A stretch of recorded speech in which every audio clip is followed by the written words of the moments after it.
So welcome to the 41st virtual meeting on the Friends Forum. And we are so glad, to have Dr. Salman to do a presentation and for all of you for attending. So there is a short introduction here. I know Dr. Salman is well known, especially in our region in the Nile Basin and even beyond, also regarding the international transboundary rivers.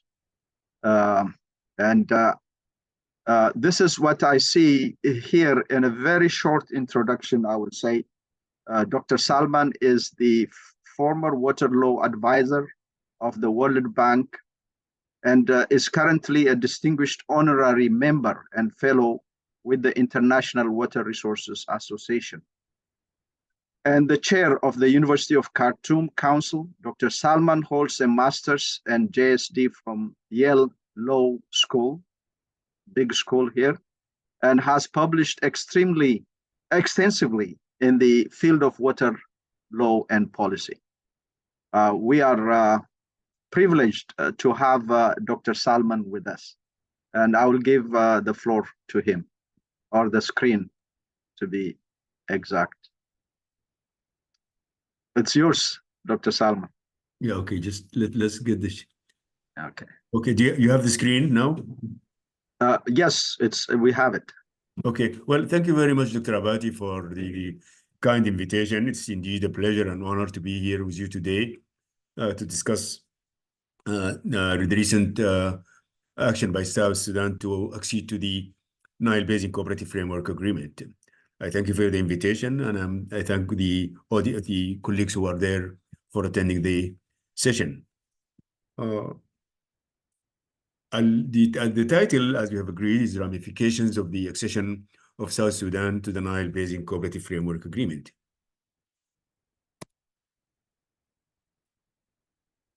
Just a minute. We're having difficulty moving the... How do you just enter, yes. So the structure of the presentation, I give some basic facts and characteristics of the Nile Basin, and then go to the areas of disputes between the upper riparians and the lower riparians, basically the colonial era treaties, and then discuss the early attempts towards cooperation and how, after a lengthy period of time, they led to the birth of the Nile Basin Initiative, the NBI, and then how the Nile Basin Initiative itself reached the Cooperative Framework Agreement after a lengthy negotiations process. I will go through the basic features of the Cooperative Framework Agreement, and then we'll go through the signature and ratification processes, and then we'll get to the main issue, which is South Sudan and the CFA, and then I'll end up with some concluding remarks.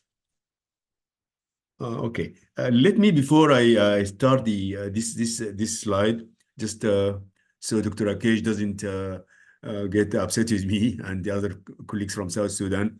I'm using old maps which shows Sudan as one country.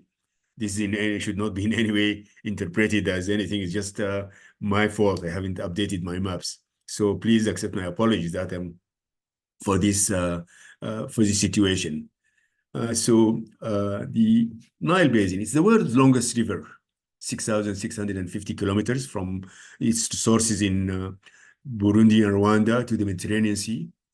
One of its main branches emerged from Lake Victoria, the second largest lake in the world, about 70,000 square kilometers. The basin has the largest swamps in the world. The size is close to 70,000, close to the Lake Equatoria itself. And in heavy rainy seasons and floody seasons, it could exceed the size of Lake Victoria. The swamps have been declared as a IUCN wetlands of international importance. Let me just quickly look at the map. So we could see from this map that it goes from latitude 5 south up to latitude 32 or 33 north. A very long area, a very long river.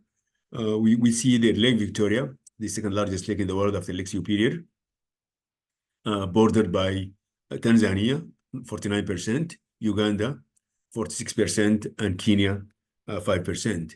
And then we have the tributaries, large number of tributaries, as you could see, especially in South Sudan. We have oldest and largest dams, and that's where the problems start. And if we quickly look at the maps of the dams, we'll see that Egypt, Sudan, Ethiopia, and Uganda are really dotted with large number of dams. Those are the dams there. I don't want to go through the names, and they're all scattered there.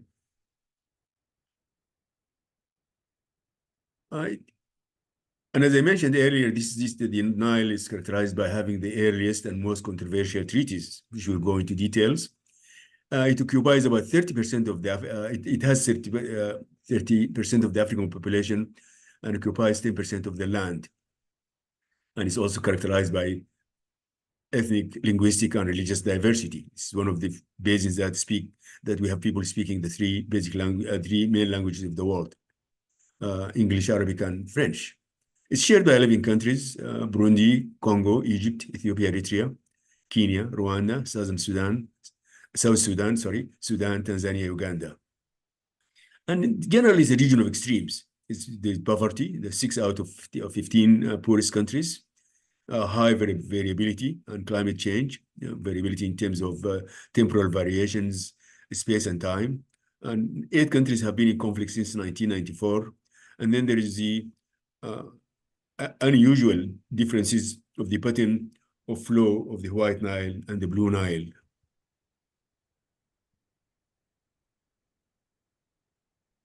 The profile of the Nile Basin, we could see that the steep flow of the Blue Nile from the Ethiopian plateaus, but the relatively steady flow of the White Nile, especially in South Sudan, where the only area of the steep area is from Nimoli to Bord. Otherwise, the White Nile just spreads, and that's why we have the huge swamps, because of the slow process of the flow. And you could see the cataracts from 6 cataract north of Khartoum to the first cataract where the Aswan High Dam was built.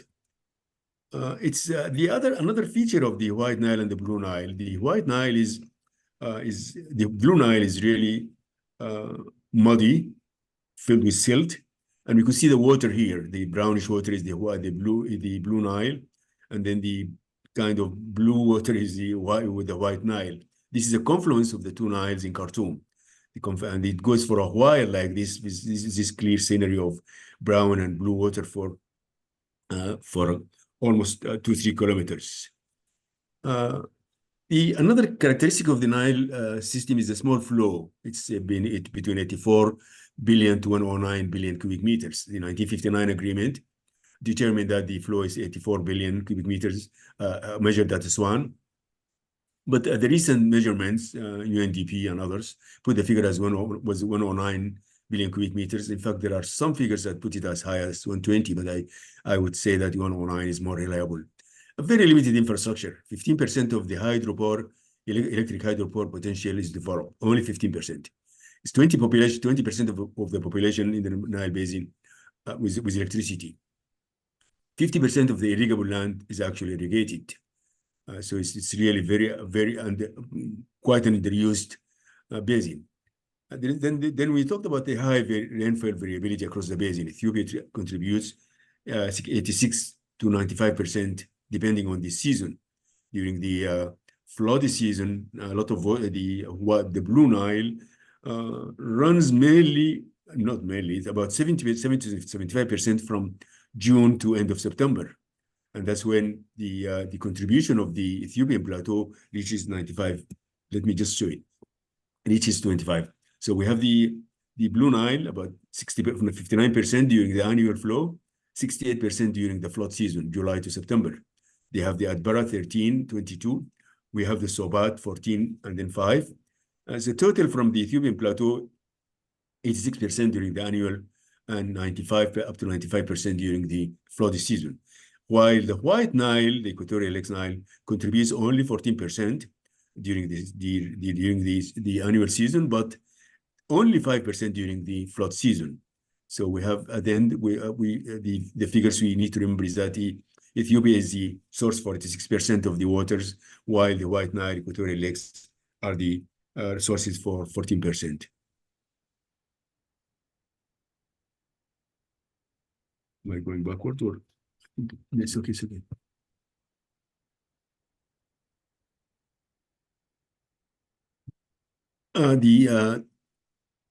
There is high equatorial flows lost in the Sud, as I mentioned, about 50% of the flow of the White Nile is lost at the Sud. Egypt, there is no additional flows to the Nile, and 90% of the population live on 5% of the Nile land. Sudan, there's about 40% of the basin area, the drainage basin. South Sudan, about 23%. But then 95% of South Sudan is really in the basin. The varying stakes and interest of the 11 countries, we categorize Egypt, Ethiopia, South Sudan, and Sudan. The stakes and interests are very high for the different reasons that we mentioned. Uganda is categorized as high, with high interest and high stakes and interest. Burundi, Kenya, Rwanda, and Tanzania with medium interest. And then Eritrea and Congo with low interest. The reason is that very small the drainage areas in Eritrea, the Sitit River, which is a tributary of the Adbara, which itself is a tributary of the Nile, and the Congo, just the basin, the boundary area of the lake and the river. And the Congo has the Congo River, which is about 17 times the size of the water of the Nile.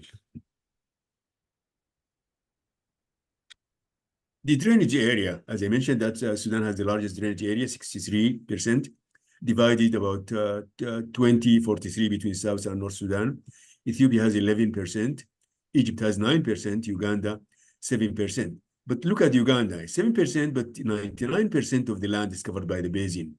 And same thing applies to Sudan, 23% of the basin, but 95% of the land is under the basin. And then we have similar thing with Rwanda. Less than 1% of the basin is in Rwanda, yet 80% of the country, because of size, is in the basin.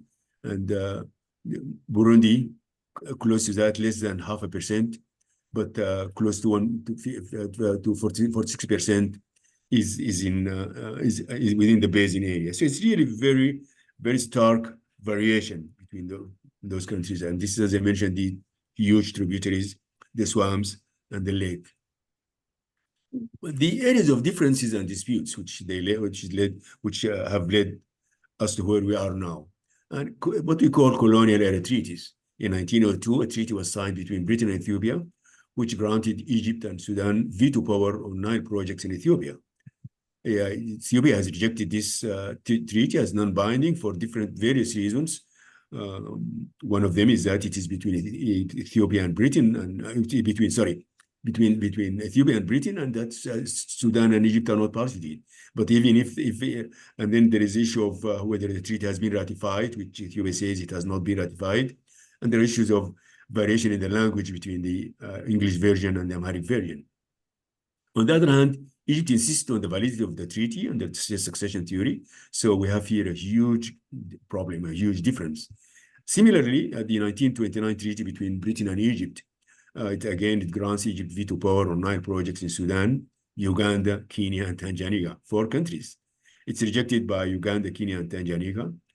And Egypt insists on the validity of the treaty. And then this treaty really gave birth to what we call the Nyerere doctrine of state succession.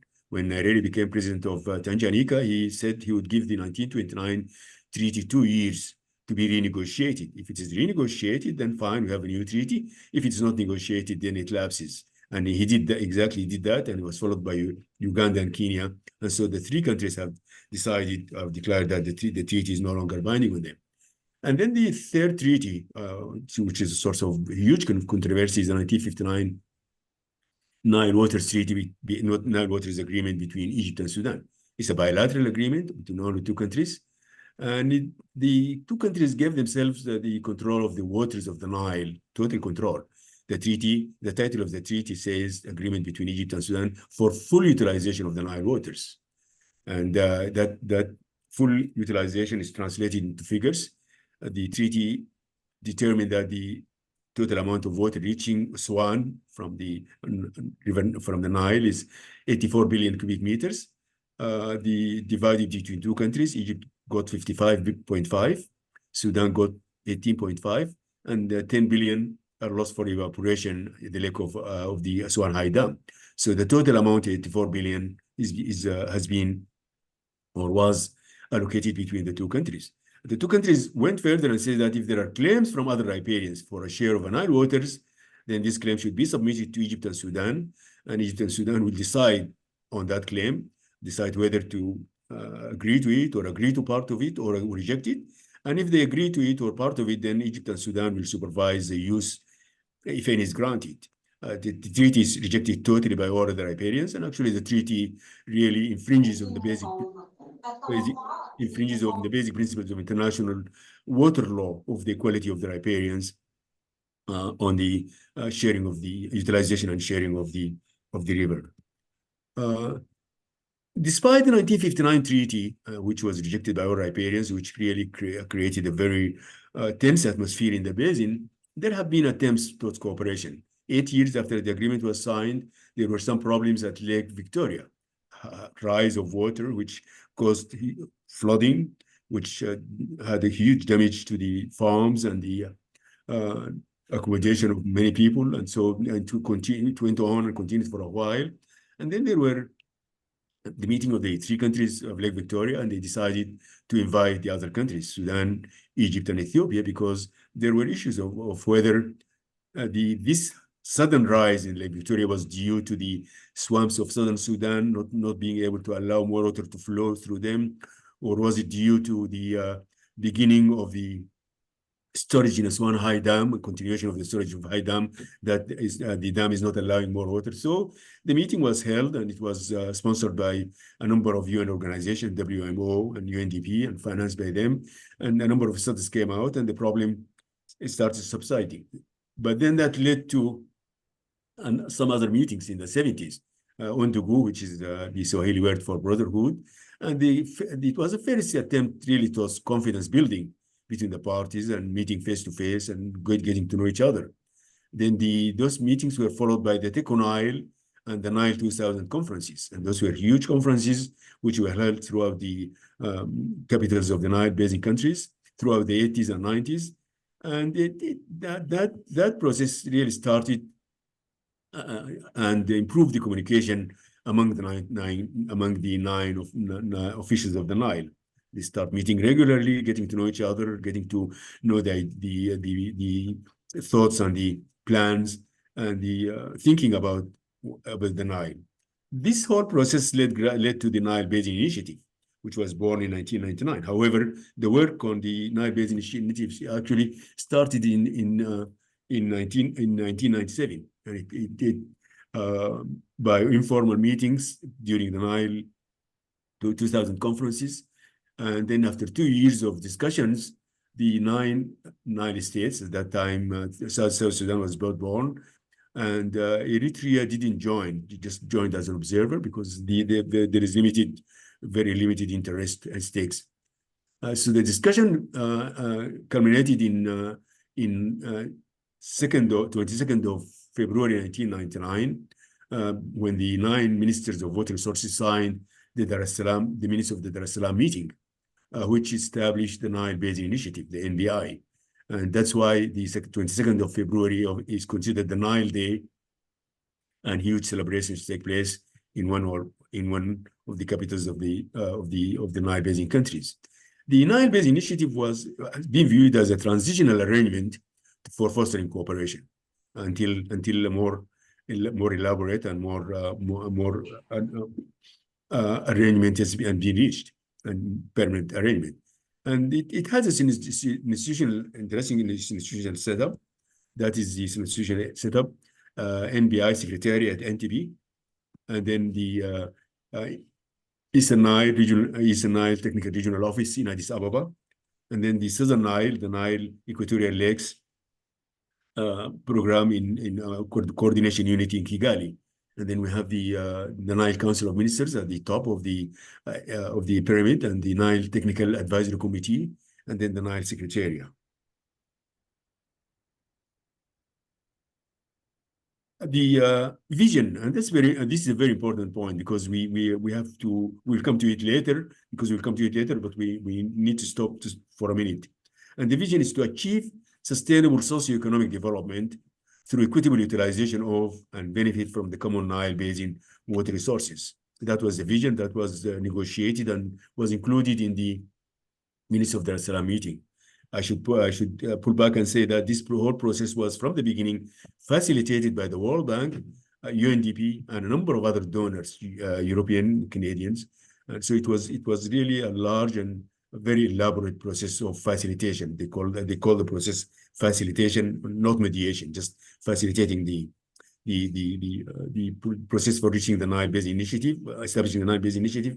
And the ultimate goal is an inclusive treaty for all the Nile riparians, that is which is the CFA, the Cooperative Framework Agreement. The work on the CFA started immediately after the establishment of the NBI, and it went on for 10 years, very steady, very tense negotiations. And finally, some basic agreement was reached, but there are major differences remained. Of the CFA, the Cooperative Framework Agreement, 44 articles divided in 6 chapters. The principles that it laid is that cooperation based on equality, sustainable development, equitable and reasonable utilization, obligation against causing significant harm, and those are the 2 basic principles of international law: equitable and reasonable utilization, and the obligation against causing significant harm. And then the equality of rights subject to above. There is more detail on the exchange of data and information between the riparian countries on the flow of the river and the problems, the emergencies, and projects and programs. And then the establishment of the Nile Basin Commission, which would be established immediately after the entry into force of the CFA, the Cooperative Framework Agreement. And then there are detailed provisions for dispute settlement, going from the Commission up to the heads of the states, and then process for amendment of the agreement. And then the agreement says, the CFA says that the CFA would enter into force 60 days after deposit of the 6th instrument of ratification with the African Union. So we need more than just ratification, 6th ratification. We need deposit of 6th instrument of ratification with the African Union. And then the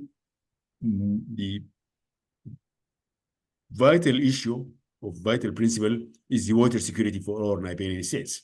And this is where the whole thing really collapsed, at least until now. What is the water security? The CFA defined the water security in Article 2.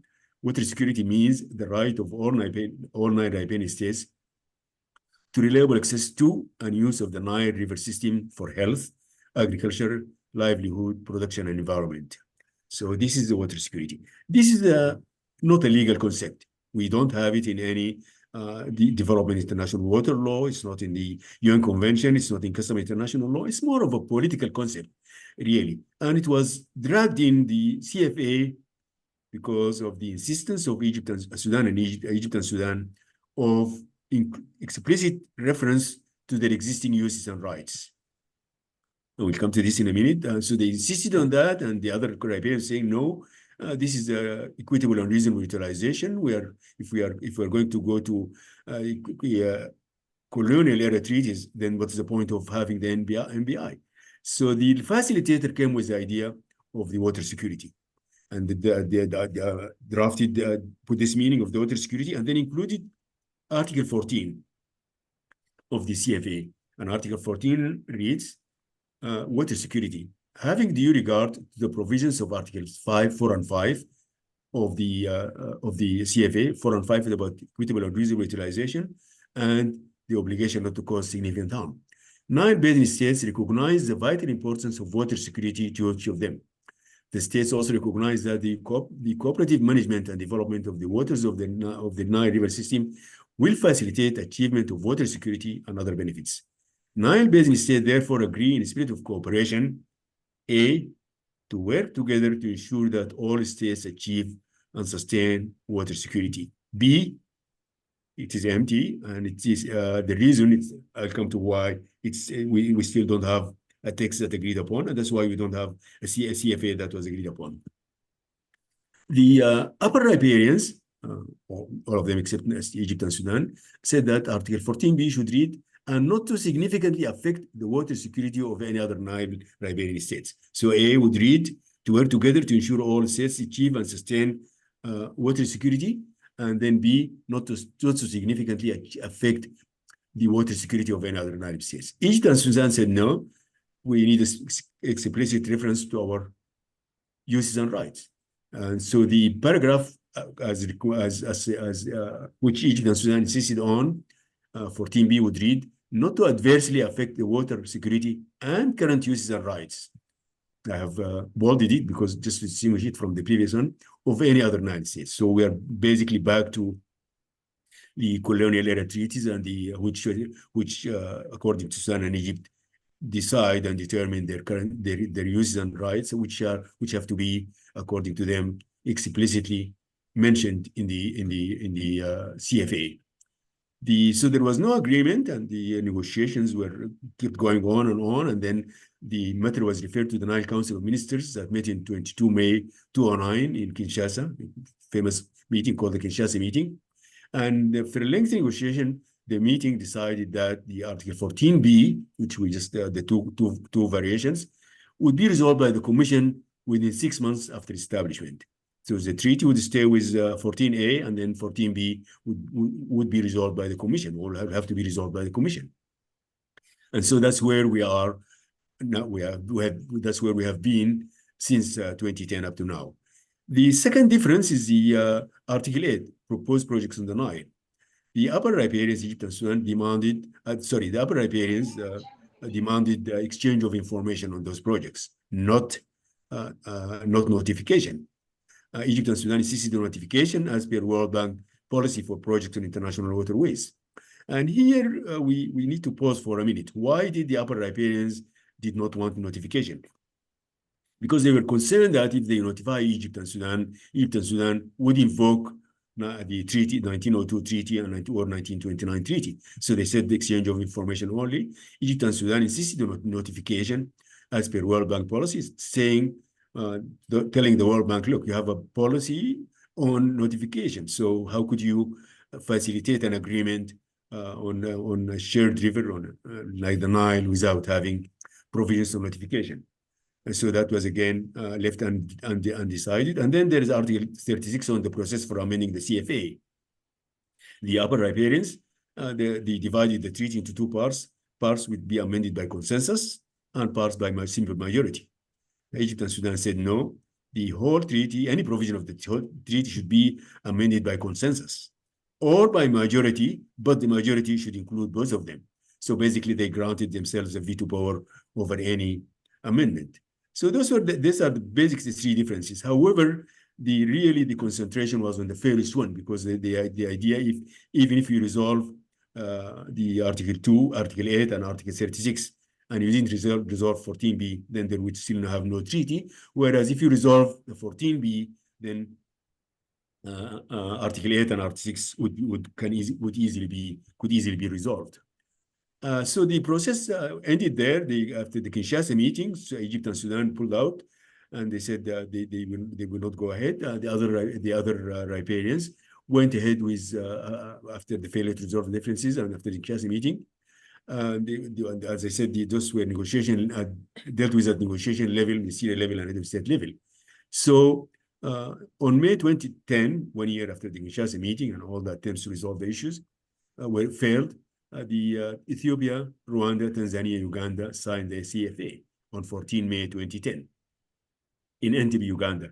And that's why the agreement is sometimes called the Entebbe Treaty or Entebbe Agreement or Entebbe Treaty. They were joined by Kenya and Burundi.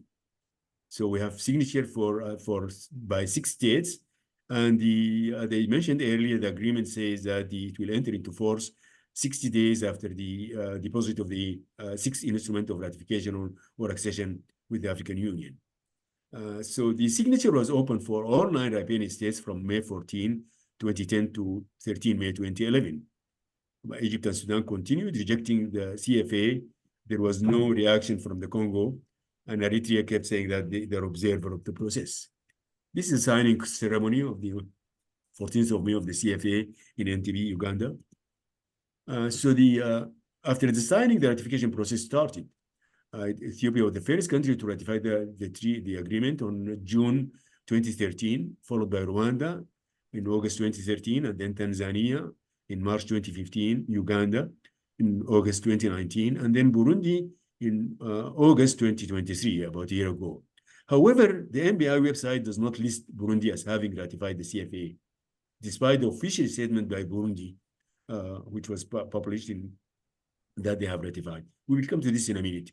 And then South Sudan acceded to the agreement in 2024.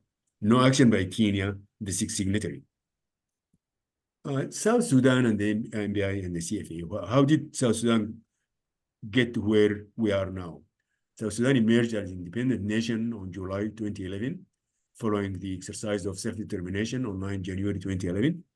It joined the NBI 1 year later, on 5 July 2012, but it could not sign the CFA as signature closed on 13 May 2011, but could accede, not ratify. And please don't get confused with those terms. Those are really legalese. You ratify a signature. If you have not signed, then you accede, which is the same thing at the end of the day. It is acceptance and joining the treaty. So South Sudan accede, we call it accession because there was no signature on July 8th, which and South Sudan just took Kenya's seat as the sixth state to join the CFA. And as I mentioned earlier, the CFA will enter into force 60 days after deposit of the sixth instrument of ratification or accession with the African Union. The accession of South Sudan to the CFA was described by me and by many others as a stunning development. Why? The main reason the eyes were cast on Kenya as the sixth signatory to the CFA, not to South Sudan, which is not a signatory. But Kenya took no action, and so it was a stunning development that the sixth instrument would come from South Sudan and not from Kenya. Another reason is that there is a perception of close political ties of South Sudan with Egypt and Sudan, that leading to the belief that South Sudan stands with them and will not join the CFA because of those close ties. So that was the reason for the surprise or for the description of the development as a stunning one. And even there is some erroneous belief in some of the circles of the Nile circles that South Sudan cannot join the CFA because it wasn't part of the original process, number one. Number two, it didn't sign. Of course, as I said, this is totally wrong. The CFA itself says that the CFA is open for signature, ratification, and accession by all 9 states. Another reason for calling the development a stunning one is that, as you mentioned, that South Sudan accession is the sixth one, paving the road for the CFA to enter into force, and ending the speculation that the CFA may not enter into force because of Kenya's inaction. So that's why the development has been described as a stunning development. And now, of course, we have to wait for the process of deposit of the instrument of ratification by Burundi. I assume that Burundi has issued a statement saying that, official statement saying that they have ratified the treaty. The reason they are not listed in the NBI website as having joined, this is speculation on my part, is that they have not officially submitted their instrument of ratification to the African Union. And so now we are waiting for Sudan deposit of instrument of accession to the African Union. Once both are done, we have already 60 days after that, the treaty, the CFA, will enter into force and become a treaty binding to the 6 members that have ratified and acceded the treaty. This leads me to my concluding remarks. I just have 2 slides left. The first remark is that the shared water courses are managed, utilized, and protected through cooperation. You really can't do it without cooperation. You'll be misusing the basin through unilateral development plans, which are inefficient and which are not well managed and well run. So you need cooperation. And for us, those working in international water law, cooperation is the cardinal. We consider cooperation as the cardinal principle of international water law, and actually call international water law as the law of cooperation. And if we look at the UN Convention, the UN Watercourses Convention, this is a treaty that was adopted by the UN General Assembly in 1997 by more than 100 countries.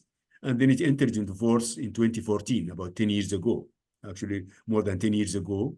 So it has been in force for 10 years. It's a global treaty, and it basically codifies the basic principles of customary international water law.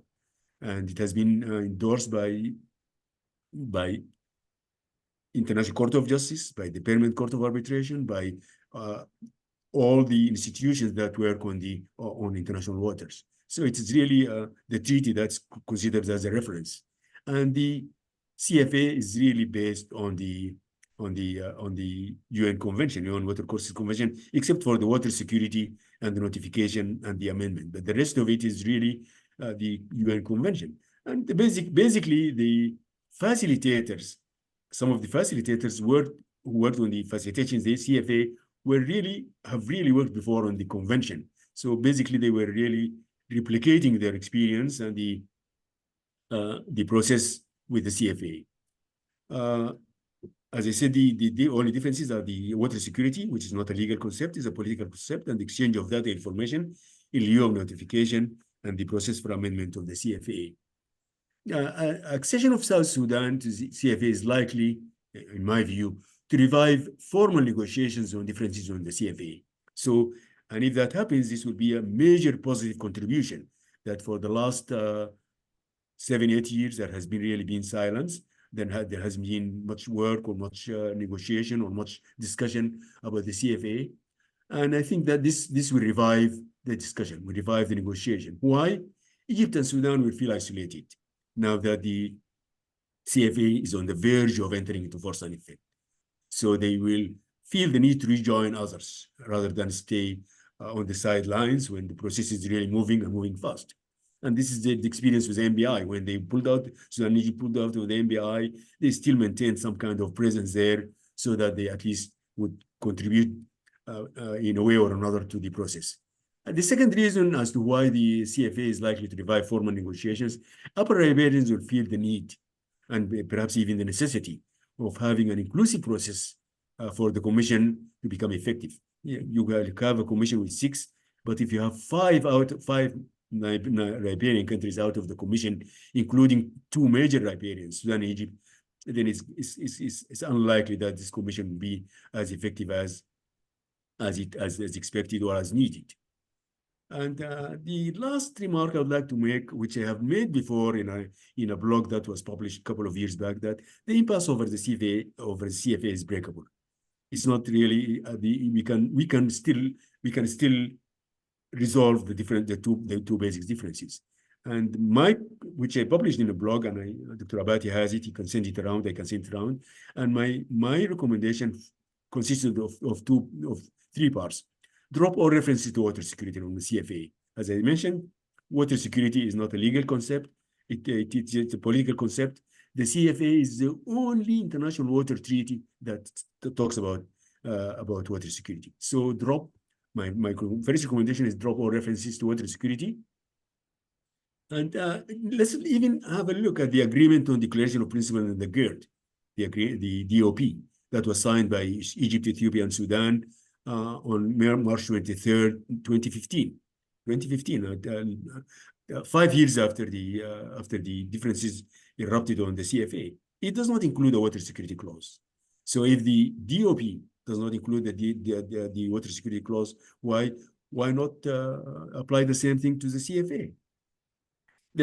My second proposal is including the CFA provisions on notification, and the notification would be through the Nile Basin Commission for all riparians, both downstream as well upstream. This is the World Bank policy and the UN Watercourses Convention. So just the concern that if one of the upper riparian were to notify Sudan and Egypt, they may invoke the 1902 treaty or the 1929 treaty, will not be there, because it will the notification will be done through the commission, and the commission will establish a process. And this is not new. The NBI has been working that way, until the problems emerged. And the last point is the amendment to CFA would remain as set forth in the CFA. So those are really my two thoughts, and I hope the friends will think about it and perhaps jump in the wagon and as a facilitator and try to break the impasse through those points and through working on them and amending them. I will end up here, and I thank you all for listening, and I'm sorry if I've taken longer than I should have. Thank you very much. Excellent. You know, I thought that, you know, we will give you more time, but you did a good job here, sir. I appreciate Dr. Salman. Oh, thank you, Dr. Bati. I'm glad we managed to work on the time that you and I thought about 40 minutes. Yes. So I will. Here is the email address, as you can see on the screen, of Dr. Salman, or, you know, I will send my email address for those of you who don't have. So this is it. I will send you what Dr. Salman referred to, what he has on his blog. That link, I will send it to you if you request for it. So I sent my email address as well. Dr. Salman's is also directly, you can contact him. Thank you, Dr. Salman. And now we will go to the question and answer. Can we stop Sama in sharing the screen so that we can see who is there? Okay, Magdalawit is, I see her hand. Oh, Magdalawit, welcome after a long time. It has been a long time. Good to see everyone. Okay. Can I proceed? Yes, please. Okay. Thank you very much, sir, for a wonderful presentation. It was a very good historical. It seems like a first-hand telling of the history of the CFA. I personally appreciated that. I have two questions for you, and I've been meaning to ask you about this since the news broke on South Sudan ratifying the CFA. One, what do you think the practical implications of the CFA will be going forward, assuming it's ratified and it is the law of the land without Egypt and Sudan in the fold? Two, you mentioned two ways as to how the CFA, the impasse over the CFA can be sort of fixed. One is the dropping the water security idea or label.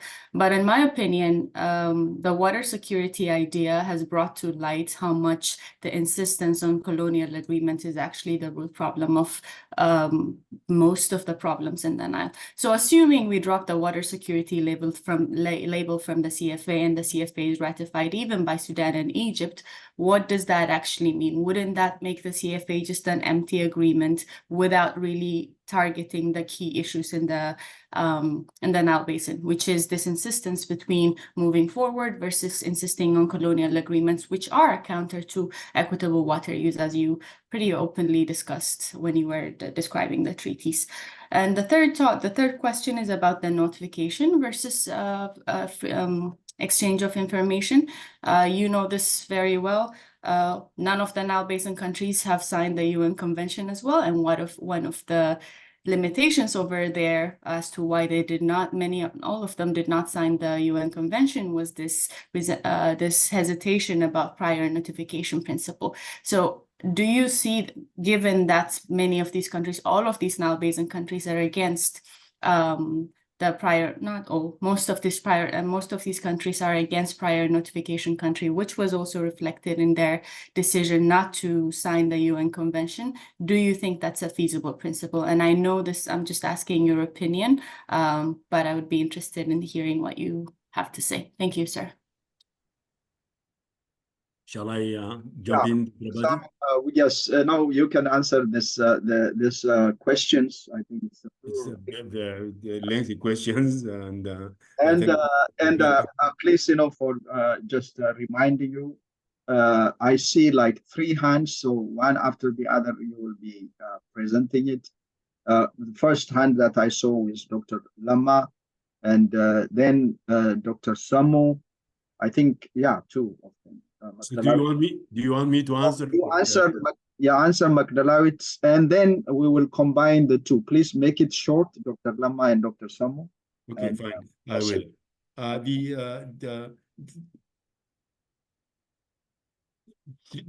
We had three questions. The practical implication of the CFA going forward. I think the practical implication would be the institutionalizing the current situation in NTB. The NBI will become a commission. It will be widely recognized as a commission that came through a treaty, and all the work organizations working on international waters and on aid and on development will be working with it, because it has this very firm status as opposed to the NBI Secretariat, which was sitting as a transitional arrangement.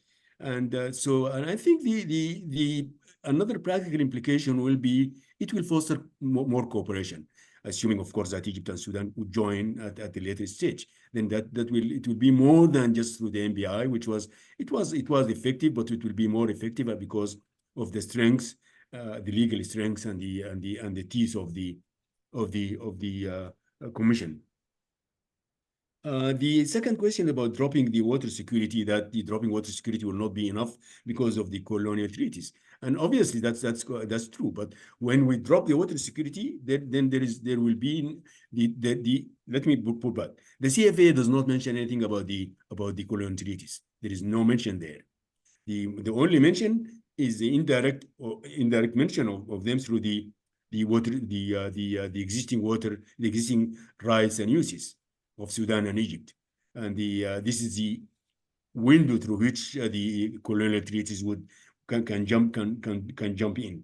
So if you drop the water security clause, then there is no direct or implied way for the colonial treaties to be recognized or to be dealt with or to be even raised.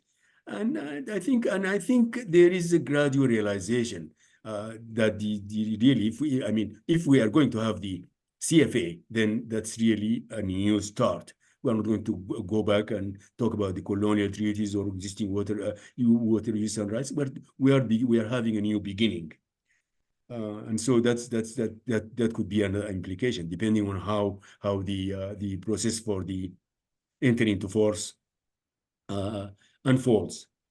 The third question is about the notification for exchange of data information. Yes, the UN Convention has detailed provisions on notification, and yes, none of the Nile Basin countries is a party to the UN Convention, which was really, I have written a lot about that, which surprised me. The reason is not just notification.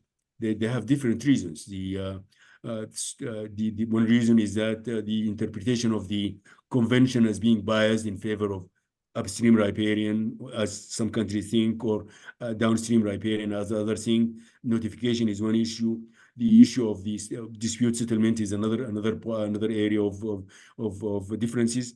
But it is the UN Watercourse Convention has been negotiated for a lengthy period of time. The drafting process started in 1970. And it went on, the negotiations went indirectly through sending drafts after drafts to the countries until 1997, when it was approved by the General Assembly, and then 2014, and then it was opened for signature, and 2014 entered into force. So we're talking about 44 years until the convention has entered into force. And as I said, it reflects customary international law. It has been endorsed by the International Court of Justice. And the recent decision of the International Court of Justice actually not just endorsed the convention. It clearly mentioned that notification is a basic customary international water law requirement, and it went on into details. So I think notification, I think we have to admit that, and we have to consider that, and we have to reconsider that. And I think I don't think there is really, I mentioned that there will be no loss for the lower riparians if we drop water security, because we have the equitable and reasonable utilization, and we have the obligation against causing harm. Those are the two basic principles of international water law. And even water security is really kind of convoluted way of putting those two principles in a new, rebranding them in a new way, but without adding anything other than confusion. So if we drop that and then we added the notification, I don't think there is really any loss for any of the upper riparian or the lower riparians. It will just be a very fair, balanced treaty and consistent with all the international water law developments and consistent with the UN Water-Courses Convention. I hope I think adequately answered, in my opinion, Magdalawi. Thank you for the question, and Dr. Salman. So if you have any other thing, you can talk by email. Yes, and you can, of course, continue the discussion. And Dr. Lamma first, and then Dr. Samu. Oh, I see, the hand of Professor Mondosia, very good friend there from Tanzania, is very much, in the beginning of the CFA development also, and continuing to do that. And I see then Dr. Masfin Ganano, I see his hand, another friend. So let's go first, Dr. Lamma and Dr. Samu, and Dr. Salma, you will answer these questions, and then we'll go to Dr. Mondosia. After you address that, we'll go to Dr. Masfin. Appreciate it. I have the floor. Yes, sir. Okay. Dr. Salman, thank you very much for the details you provided, and you have answered so many questions I was struggling with, and I especially thank you for the details you provided. The question I have for you now is, I have concern regarding the funding for the Nile Basin Commission. The reason I have concern is I think it's not something funded by the UN and the World Bank or some international organization, but it is a large part of the funding comes from contributions from member countries. If you could explain the funding and the bearing it has, and I don't consider the contribution funding to be reliable, and that could cause such a vital organization not to be functional and continue. Thank you very much. Thank you, Dr. Lamma. Dr. Samu? Thank you very much, Dr. Salman. As usual, it was an enlightening presentation. You are one of neutral and just voices, being a member of Nile country, but you think as if you are outside the Nile Basin country. That's what's required to solve a problem. So it's always good to hear from you.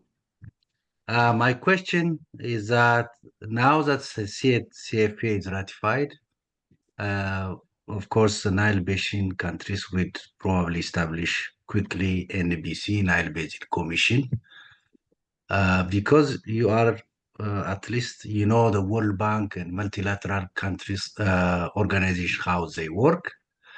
So far, it was difficult to get funds for the Nile countries.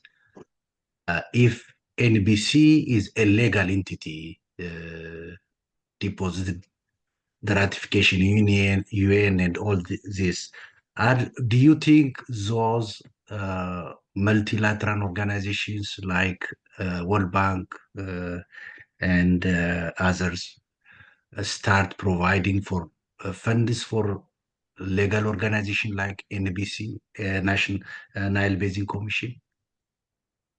Thank you. Dr. Abbas, you want me to jump in, or you want? The two questions, together. One is for the funding, and the yeah, I think they address the same point, more or less the same point. The issue of funding of the Nile Basin Commission. The first, Dr. Lemma was concerned that the contribution may not be forthcoming from the states, from the member, from the Nile states for the running cost of the commission. And that's obviously a very genuine and a very legitimate concern. And the same point about raised by Dr. Semo. I think it will be an issue. It will be an issue, that the question of funding, but I think it will be resolved. the World Bank and the UNDP really spent a lot of time and energy and money, and the other donors, not just the World Bank and UNDP, the Germans, the Canadians, the Swedish. There was a lot of money. And so there was a really major disappointment that after 10 years of time and of staff, there was staff who worked full time for 10 years on the Nile Basin Initiative and then on the CFA, and that didn't work. So I think they will be willing to come in, to jump in. I think they will be willing to jump in. And actually, we can look at it from what's happening now in the MBI. MBI now is funded by contribution from member countries, but there is some funding coming directly or indirectly from the Germans, I understand, from one or two other donors. So I would be concerned, but not worried. I think there will be a huge welcome to the NBC, and that welcome could easily translate into financial contribution, at least in the first few years. And actually, and I'm saying few years because I'm thinking of the Nile Basin Commission as something that could develop and could be handling projects on behalf of some of the Nile riparian countries, like OMVS on the Senegal River. OMVS is running the two major dams there, the Diama and the Manantali. They're selling electricity, and they are collecting water fees, and they're making they're not only covering their running costs, but the OMVS is really largely relies on income from operating on the two dams, the Manantali and the Diama. And similarly, there are other river management organizations that rely on themselves on income from projects. So I wouldn't really worry. I think the world is really worried about the situation in the Nile, and the world will be willing to extend hands again. If they have done it for 10 years and so generously, I think they'll be able to do it. They will be willing to do it for 2, 3, 4 years until the Nile Basin stands on its own feet. I think I probably, Dr. Abati, answered the 2 questions, but if I have not, you can point if I've missed anything. Your question is answered. I am sure, Dr. Nama's question was adequately answered. And so I will go to Professor Mendoza. Thank you very much. Though you were traveling, and I hope you overcame the jet lag. And thank you for having you here, Professor. Thank you very much, Dr. Abate. I would like to. I hope you can hear me. I hope. Yes, sir. Oh, okay. Let me say how glad I am to see Dr. Salman. Yeah, well, I'm happy to see you too. It has been a long an old friend and colleague. Old in terms of time, and both of us have aged over time, of course. Correct. Let me say something that is very personal. With the developments in the Sudan, immediately colleagues and friends who have been working with us on matters related to the CFA came to my mind. Where they are, how they're doing, and how they're faring. It has been a very testing time, not only to you, but also to us as friends and colleagues. And we pray to Almighty God that the situation does improve over time, because Sudan is really central to the Nile Basin, physically, but also in all manifestations. So, Dr. Salman, it's a pleasure to see you. As you can imagine, we have been working together for a long time, so I don't have questions, but I can perhaps assist in elaboration of some of the issues that have been raised. That will be great. When we met in Kinshasa, the issue of we were almost tying everything together, except for except for the article on water security. And I took over as a minister responsible for water at that time, and I attended the Kinshasa meeting. What I found out was that Sudan and Egypt at that time, and over time, were negotiating as one.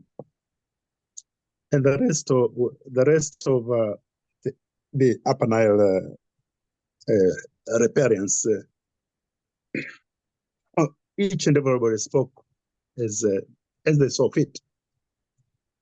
So I called my colleagues from the upper Nile Basin and to a meeting over coffee, and said, since Sudan and Egypt are working together and they're bound by some agreement they have over time to work together, why don't we start working as a group? Not formally, but at least politically and negotiation-wise, and see how far we can push this issue together. And that I think created an atmosphere that led to the, I would say, that decision over coffee led to the Entebbe Agreement. Because after that, and very unfortunate for me, I was naturally appointed or selected as or chosen as the spokesperson because I came up with the idea. So we agreed in Kinshasa that we had come to the end of these negotiations, and really we must wrap up the whole issue. Unfortunately for us, Egypt was taking over as a chairperson of the Nile Basin Initiative for 1 year. So the next meetings were going to be held in Sharm el-Sheikh. So we went to Sharm el-Sheikh, and we continued, luckily, as a team, worked as a team. The 7 upper riparians, and of course the 2 lower riparians. And we said, now the matter is now more political than technical. So what we did was to ask that we meet as ministers, and without technical assistance from European Union, from World Bank, or from any other organization, because we knew that we wouldn't solve that problem. So that is, we went on, it didn't work, and we had another meeting in, well, this one was Alexandria, and then we had another meeting in Sharm el-Sheikh, and we just stood we stood very firm that the issue now has come to an end, and we must get this signed and hopefully ratified in due course. And that's how we came up with a date, fix a date, and for the Entebbe meeting, to sign the agreement. Now,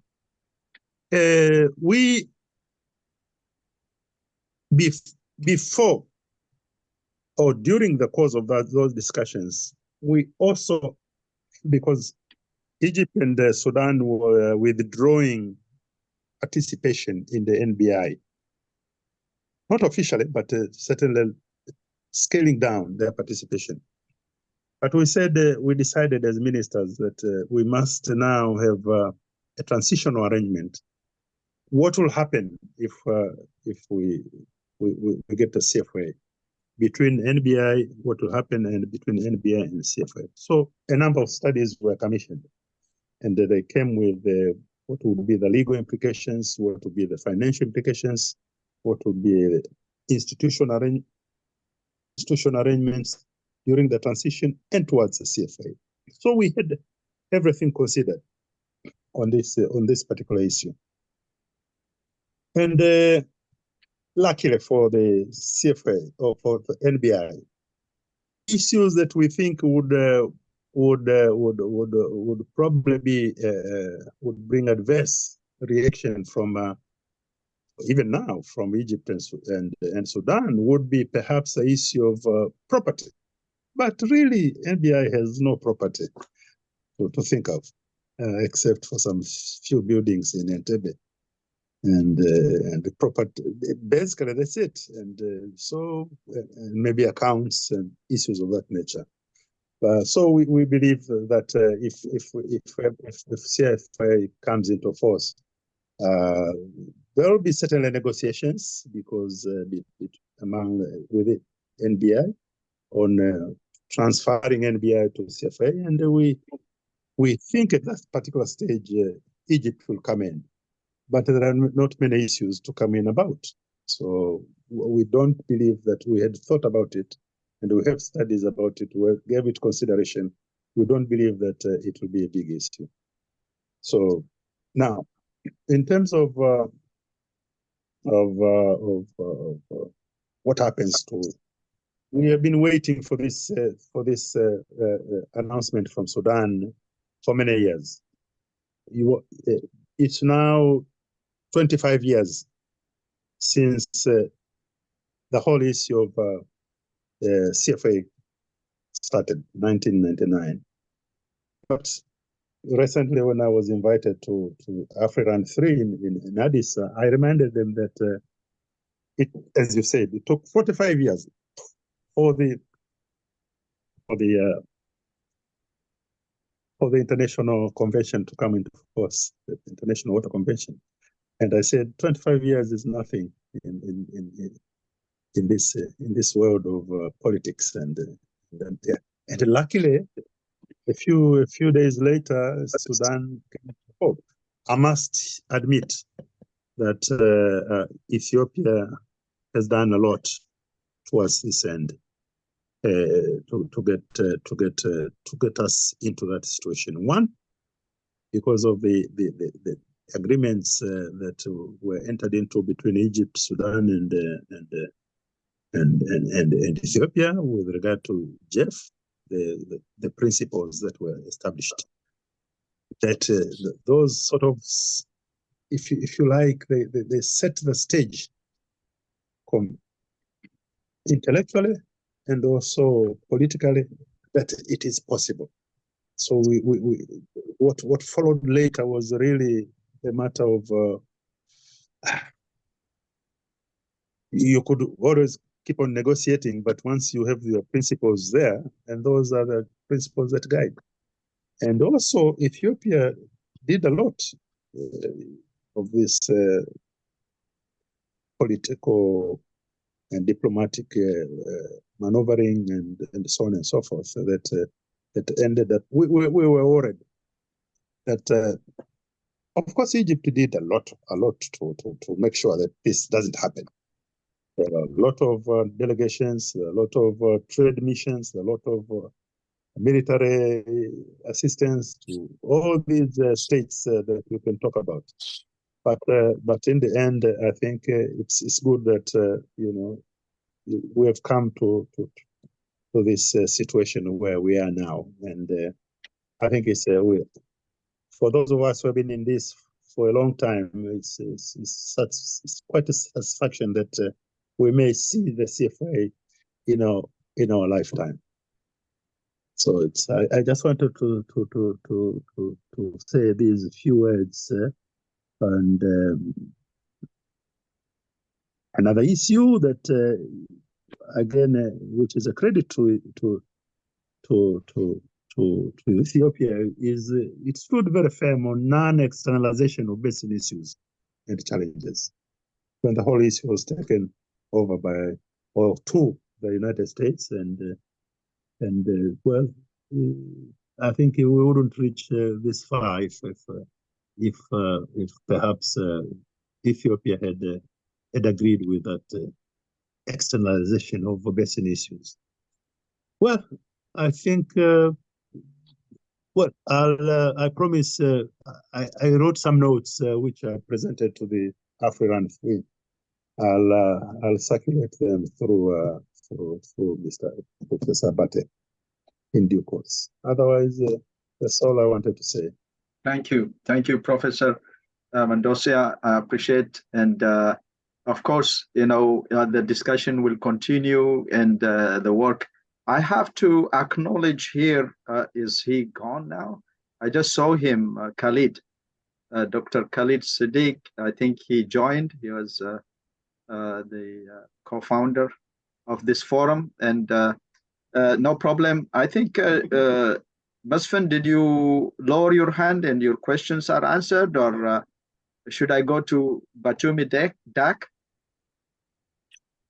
No, I'm still here. I don't know how I Okay. lowered my hand. Yeah. You are tired. Okay. Oh, is this my turn now? Yes. Okay, great. I really appreciate Dr. Salman for the comprehensive and excellent presentation. I would like also to thank Dr. Abate for creating this transnational forum, which allows to bridge the gap between, the different views in the Nile Basin countries. My first question is, now that 6 of the riparian countries have ratified the agreement, I wonder what Dr. Salman think. Would it be wise for Egypt and Sudan to stay on the sideline? As the English adage has it, if you are not on the table, you will be on the menu. So decisions could be passed without their input. So what would be your advice for them? My second question is, has the president of Sudan signed the ratified agreement and sent the document to the African Union? Those are my 2 questions. Yeah. South Sudan. So South Sudan. Yes, and thank you very much, Dr. Masfin. Dr. Salman. Thank you very much, Dr. Masfin, and thank you. It was good, as I said, mentioned earlier, to see my old friend Mark after a long time. Both of us have aged, as you correctly noted. Thanks for the 2 points. The first point about whether it would be wise for Egypt and Sudan to stay on the sideline of the process. As I mentioned in my presentation, I'm thinking, I'm speculating, I'm perhaps hoping that the accession of South Sudan would revive the discussions and negotiations on the issue, on the differences that now that the treaty is on the verge of entering into force. The treaty will not enter into force by South Sudan saying that they have ratified it. As I mentioned, we have to get all the instruments of ratification with the African Union. As I said, the website of the NBI does not list Burundi. So I don't know whether, and Burundi has issued a statement saying they have ratified the CFA. The question for me is whether they have not yet deposited an instrument of ratification with the African Union. So we have those 2 instruments of ratification that we need to be deposited with the others, and then we wait for 60 days for the African Union to announce that the treaty, the CFA, has entered into force. So I think that I mentioned that and I mentioned it in the presentation. I've written it in a blog which was sent to the NBI, and it was, I understand, it was circulated. It was translated to French and Arabic and circulated, but it didn't go further. I still think that the impasse is breakable and that Egypt and Sudan can come back, and I'm hoping that we just need a facilitator, or perhaps mediator or facilitator, to pick up on those points and to pick up where we are now, that the process has been revived by South Sudan, and to look into, the treaty cannot be amended before it enters into force. It has to enter into force, and then it would be amended after that. But at least there would be a kind of understanding. Let's drop all references to the water security and include references to notification as per the UN Convention through the Nile Basin Commission. There is no direct notification to countries, so that would be worries about the colonial treaties. And this has been going on, as I said, for a long time with the NBI. Notification, all the World Bank projects, and I was at that time, I was still working at the World Bank as the water law advisor, and I worked with my colleagues from the World Bank who were working on the CFA, that look, we can do the notification through NBI. We will send it to NBI, and NBI will wait for the Council of Ministers meeting, and it will present it to them or send it in advance and then wait for the discussion. And that worked out very well. We did not have a single problem. Even some of the questions that were raised were answered by the staff there, and it worked very well. And I think that experience can easily be replicated because NBI knows about it, and NBI will become the commission. So I think the problem notification can be resolved, easily. And I think the question, the water security can be dropped. And as I said, the declaration of principles, the agreement of declaration of principles, the GERD does not have any references to water security. And as I said, it is really a political concept, a political notion. It's not a legal notion that you would insist on, because it is basically rebranding the equitable or reasonable utilization, which would give you a share to utilize, and the obligation against causing harm, which prevents other countries from interfering and harming you. And this is what is water security at the end of the day. So you don't need it. It is already there. It is there in terms of equitable or reasonable utilization, and in terms of the obligation not to cause significant harm. So the question is whether there will be any credible and any institution or group of experts that would take over those issues and jump in the wagon and try to discuss those differences. I'm not sure the World Bank or UNDP would want to do it, because they are really tired. They just have a fatigue. They were there for 10 years. So we need to look for some other organization that would can work on that, and perhaps friends could do it. Friends could jump on the wagon if they see some meaning in what I recommended. They can work on it, refine it, or work through it and refine it and move around.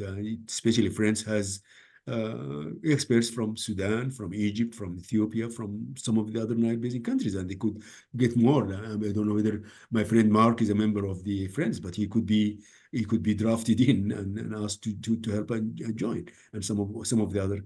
So I think there is. I'm still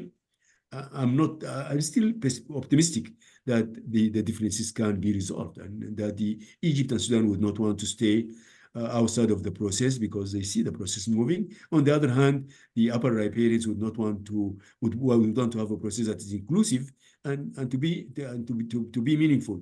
And to be meaningful, it has to be inclusive. So I think there is a pressure on both sides to work out a compromise, and the compromise I'm putting, I think, it should be workable. Thank you. Thank you, Dr. Abati. Yeah, thank you very much, Dr. Salman. And I will, I think, limit maybe, for the benefit of the time. Otherwise, I would like, the meeting to go on more, but we have to limit it. But we'll go to Batumi Dak. Please, this is the first time, I think. And Elias Lawi, Dr. Elias Lawi, to go one after the other. First Batumi Dak, and then Elias Lawi. I hope my voice is clear. Very much, yes. First of all, let me say thank you, Dr. Salman, for inviting me to join this interesting presentation, interesting discussion, which is concerned about the region of those countries who are concerned about the issue of water. Of course, as we learned from presentation of our expert, the issue of water is serious in the area, and is a security issue, and also is related to international relations issues.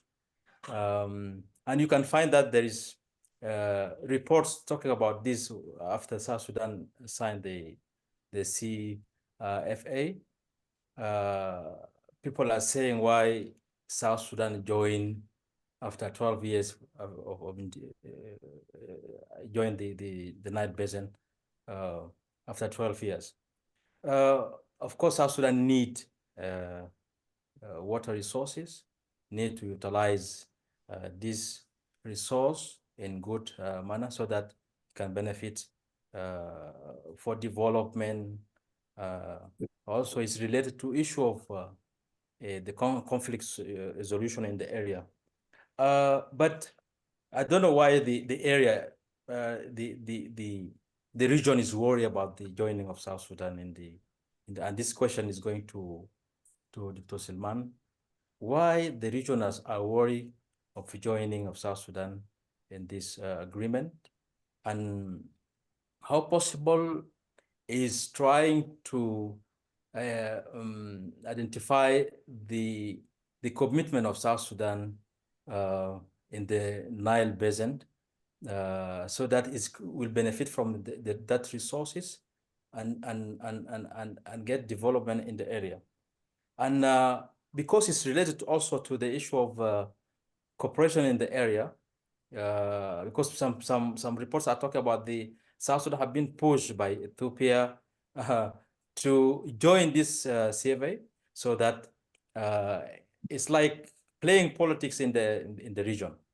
But how possible? This question is going to Dr. Salman. How possible will it strengthen the cooperation amongst the countries of the region in terms of security, in terms of coexisting amongst those countries in the area? How possible it will clear all gaps that happening in the area? And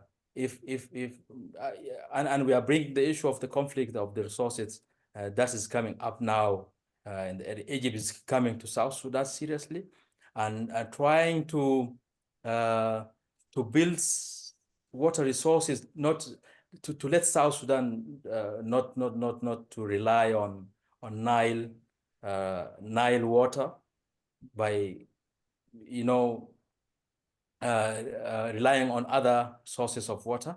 So how possible this agreement is going to strengthen the cooperation among the countries in the area, and why the region and other countries are worried about the joining of South Sudan in Basin Nile, Nile Basin countries body. Thank you. Thank you. Yeah, Dr. Elias, briefly, please, and then so that Dr. Salman can answer the question. Sorry, I'm Pathumi Ayul. I'm Wajuma News founder, is online newspaper website. I'm a journalist from South Sudan. Okay. Writer, and Dr. Salman, we have a cooperation. I'm writing a book now. I will send him to go through it later on about the role of South Sudan in the region. Thank you. Very nice, Batumi, it's nice to have you here. I'm sending you my email address. I hope, you will contact me and tell me about your news media as well. And we will be introducing it as well. Great. Thank you very much. Dr. Elias Lowy. Thank you, Abata. Dr. Abata, thank you very much. And I would like to thank also Dr. Salman. I want to raise one question in relation to the security term which you were mentioning. When you are talking about, as you have already mentioned, in the Declaration of Principle, Article 3, it mentions that the three countries shall utilize their shared water resources in their respective territories in an equitable and reasonable manner. It says that, and you have well mentioned that security is already mentioned here, and there is no need in the CFA to discuss about security. I will ask you the other way around. If you agree on, or if Egypt and Sudan agree in equitable and reasonable utilization of this resource, why are they worried about the security term?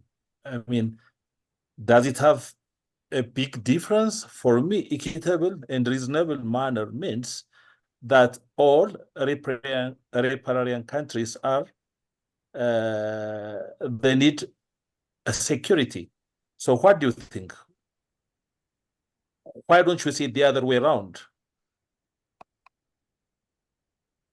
Okay, Dr. Salman. Thank you very much, Bathoumi and Dr. Elias. The first question by my friend Bathoumi is, how does the CFA strengthen cooperation, and what about the worries of why there are worries from other countries about South Sudan joining the CFA? And I think, as I said, international water law is really law of cooperation. You cannot run a shared water course, river, lake, without utmost cooperation. It's through cooperation that you can manage the shared water course, protect it, and utilize it in an efficient way, and for the benefits of all the parties.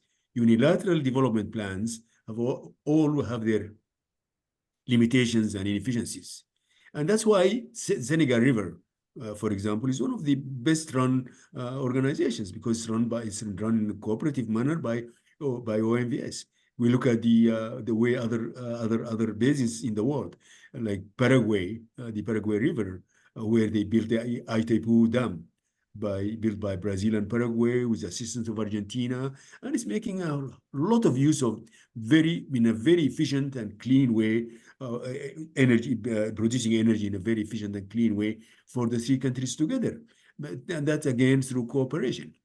So it's really cooperation is the antithesis of unilateral development plans. Unilateral development plans are inefficient, are costly. The benefits are far below what is expected, and they are only shared by one or two countries. Whereas if you have one project that is developed, managed, operated, and funded by all the countries, then you have the benefits going to all of them. You don't have problems about notification. You don't have problems about one country harming the other, because you have it. And unfortunately, that the GERD could have been that project. The GERD could have been that project, but things didn't work.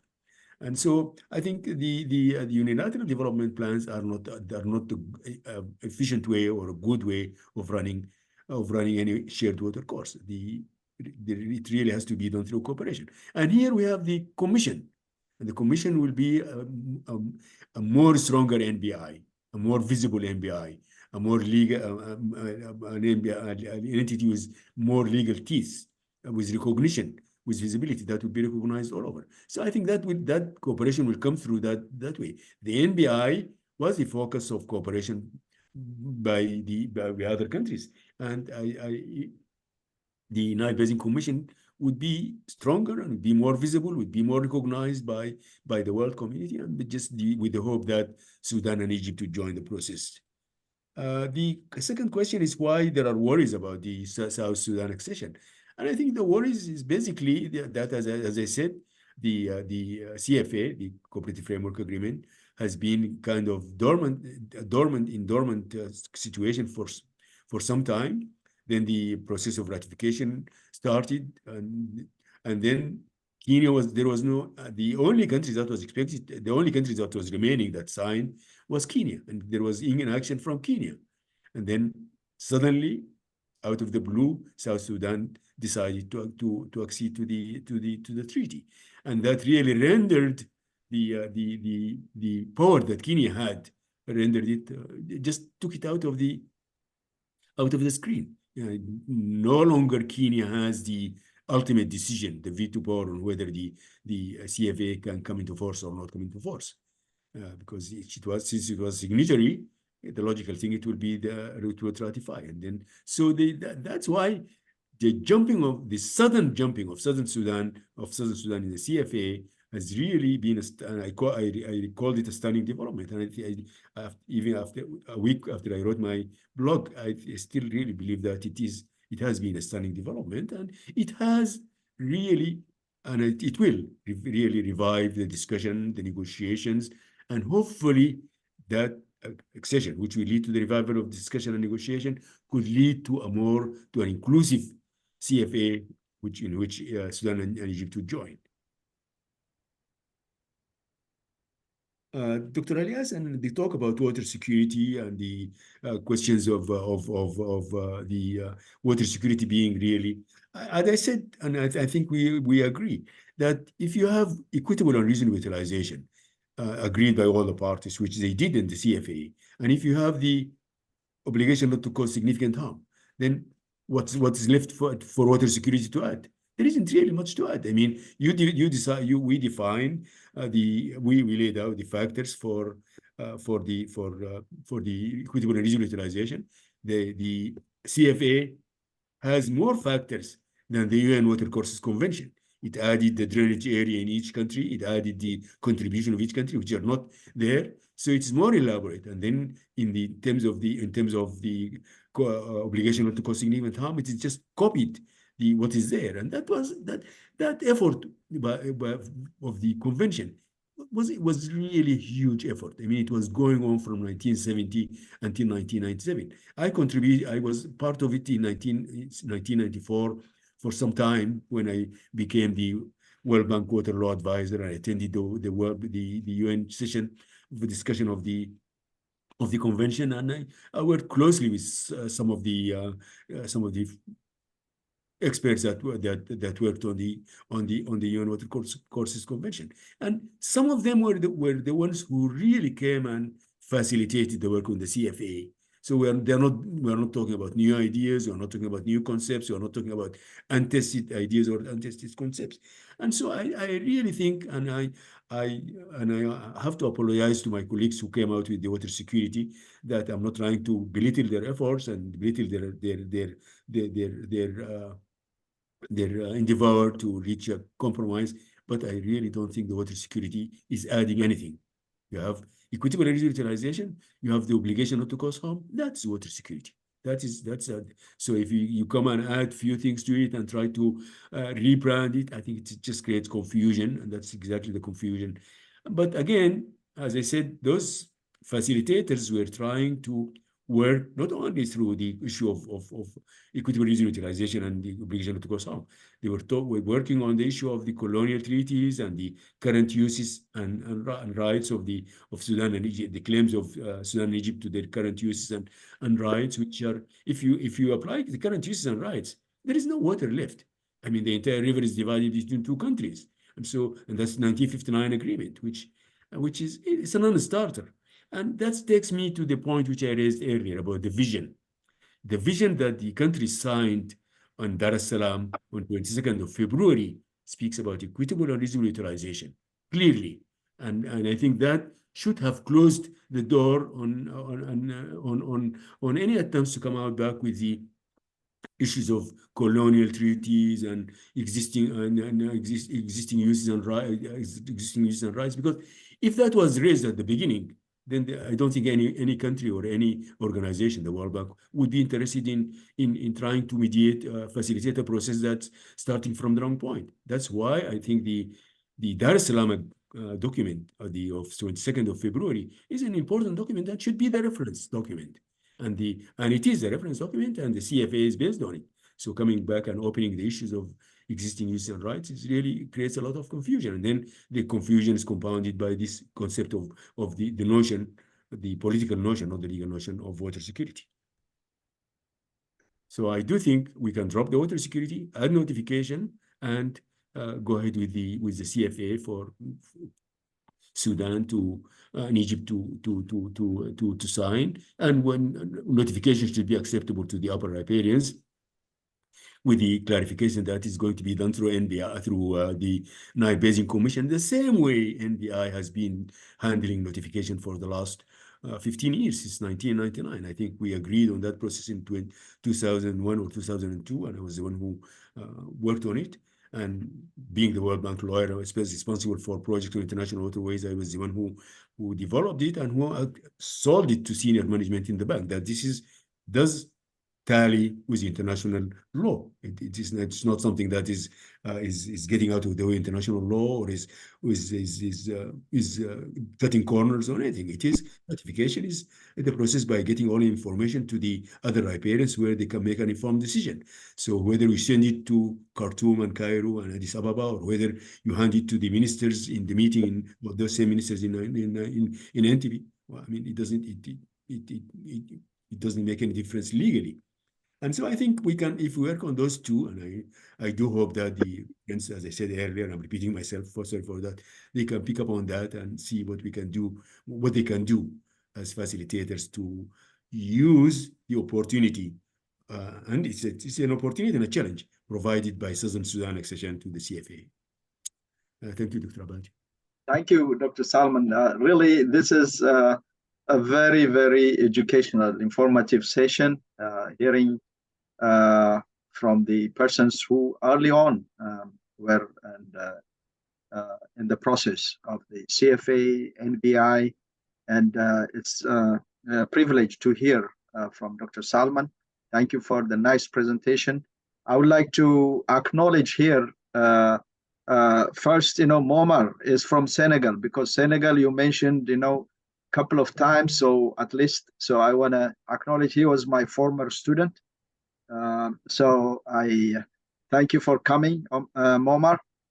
And very important also here is to acknowledge my friend, Dr. Khalid Siddiq, with whom I first initiated sometimes back now, years. This is the 41st meeting.